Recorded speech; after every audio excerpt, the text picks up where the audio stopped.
Você acha que a Michele Bolsonaro pode ser esse nome na extrema-direita? Ela está se colocando aí como a herdeira do Bolsonaro, né, do marido. E, inclusive, houve ali um atrito entre ela e o André Fernandes lá em Fortaleza por conta da relação dele com o Ciro Gomes. Ela tem viajado o Brasil. Você acha que ela pode se constituir num nome dessa extrema-direita machista? Não creio, Florestan. Não creio por dois motivos principais. O primeiro, e isso aqui eu quero dizê-lo com delicadeza, porque nós não somos bolsonaristas. Se a Michele se lançar para senadora, se ela se lançar senadora no Distrito Federal, ela está eleita. É política muito variável. As chances que ela tem, as probabilidades são muito grandes. Lembremos que a Damares Alves não foi candidata do Bolsonaro, o Bolsonaro apoiou outro candidato e a Damares Alves foi eleita. Então, a Michele Bolsonaro, senadora pelo Distrito Federal, tem enormes possibilidades de eleição. Para um cargo majoritário, Florestan, eu tenho dúvidas, por dois aspectos. O primeiro, não será fácil para Michele Bolsonaro explicar o passado dela de assessora na Câmara dos Deputados. Não sei, eu acho que a Tereza está em Brasília, não é, Tereza? Eu acho que a Tereza sabe exatamente o que eu estou dizendo. Não vou levar adiante o raciocínio. Vou só dizer uma coisa. É muito curioso que nós só tenhamos descoberto que ela não tinha uma filha, mas duas, na véspera do segundo turno de 2022. E se nós pensarmos nas circunstâncias, para os evangélicos, Florestan, não vai fazer diferença.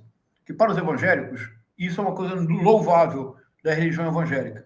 Quando você se converte, você renasce. Você tem uma nova vida, que é a ideia do batismo. Então, para os evangélicos, se por acaso ficar evidente, digamos, certos aspectos do pretérito da Michele Bolsonaro, para os evangélicos não importa. Mas para a população brasileira média, é um choque. Dois. Ontem, eu creio que provavelmente a Michele Bolsonaro deu um passo muito além do que ela poderia ter dado. Veja, já houve um caso similar na família Bolsonaro. O Jair Bolsonaro teve a mãe do Carlos Bolsonaro. O Jair Bolsonaro, quando deixou a vereança no Rio de Janeiro para concorrer ao deputado federal, a esposa assumiu. A mãe do Carlos Bolsonaro foi reeleita. Ao ser reeleita, ela supôs que ela poderia ter voz própria e autonomia. O que aconteceu, Tereza? O Bolsonaro se separou dela, simplesmente. E não apenas isso. O Bolsonaro se separou da mulher, porque ela tentou ter voz própria e falar sozinha. E não apenas se separou, Florestan, fez algo absolutamente inconcebível. Para destruir a agora ex-mulher, ele instrumentalizou o filho, o Carlos Bolsonaro. Na próxima disputa, a vereança, a ex-mulher do Bolsonaro se candidatou mais uma vez e o Jair Messias Bolsonaro convenceu o Carlos Bolsonaro a se candidatar para derrotar a mãe. E destruiu a carreira política da mãe. O que a Michele Bolsonaro fez ontem no Ceará é inconcebível. Ela não tem estatura política, ela não tem legitimidade para querer ser articuladora de campanhas no Brasil. É risível imaginar que agora a Michele Bolsonaro vai articular campanhas em todo o Brasil. Ela publicamente admoestar o André Fernandes e toda a equipe do Ceará.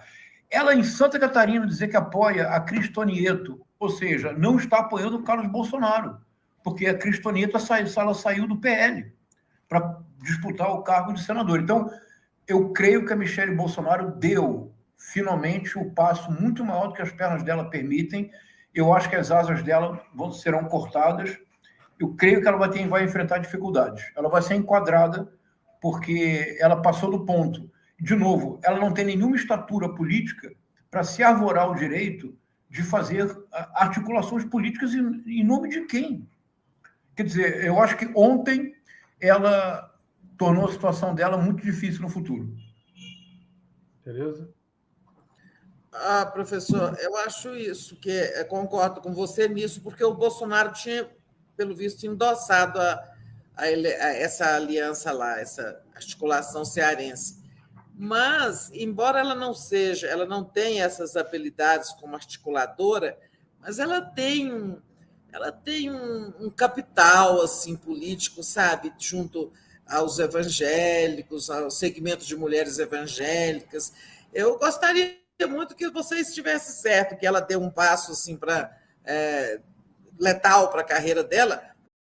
Ela é candidata também a senadora por Brasília, né, para o Distrito Federal. Então, embora ela esteja com ambições presidenciais, essa articulação cearense, mas, embora ela não tenha essas habilidades como articuladora, mas ela tem um capital assim político, sabe, junto aos evangélicos, ao segmento de mulheres evangélicas. Eu gostaria muito que você estivesse certo, que ela deu um passo assim para letal para a carreira dela, porque ela é candidata também a senadora por Brasília, né, para o Distrito Federal. Então, embora ela esteja com ambições presidenciais, mas se ela realmente se estrepar com o bolsonarismo todo, é bom para nós do Distrito Federal, que já tivemos que engolir a outra, né, lá, a Damares, né? Mas, voltando aos assuntos sobre o Brasil e seus movimentos com vista ao ano que vem, eu li na mídia, não vi o livro, mas que o Felipe Nunes, né, dono, diretor do Instituto Quest, está lançando um livro que se chama Brasil no Espelho, e que é fruto de uma pesquisa que ele fez, acho que para o Grupo Globo, e resultou nesse livro que está sendo lançado, onde ele examina, a partir de entrevistas com 10 mil pessoas, ele traça aí uns cenários para o ano que vem, não é bem cenários, ele avalia, digamos, um psiquismo social aí do Brasil, e ele está dizendo o seguinte, que embora tenha...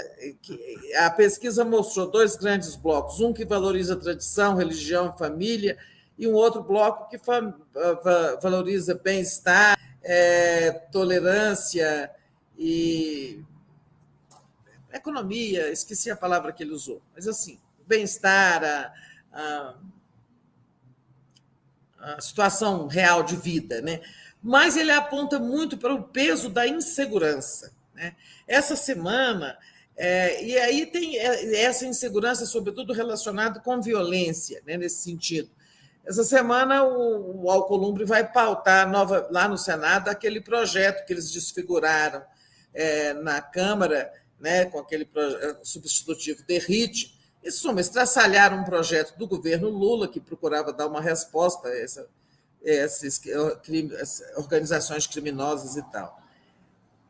Que peso você acha que terá essa questão no ano que vem e como o governo, o Lula, como candidato à reeleição, vai ser, digamos, favorecido ou penalizado pela conduta do governo?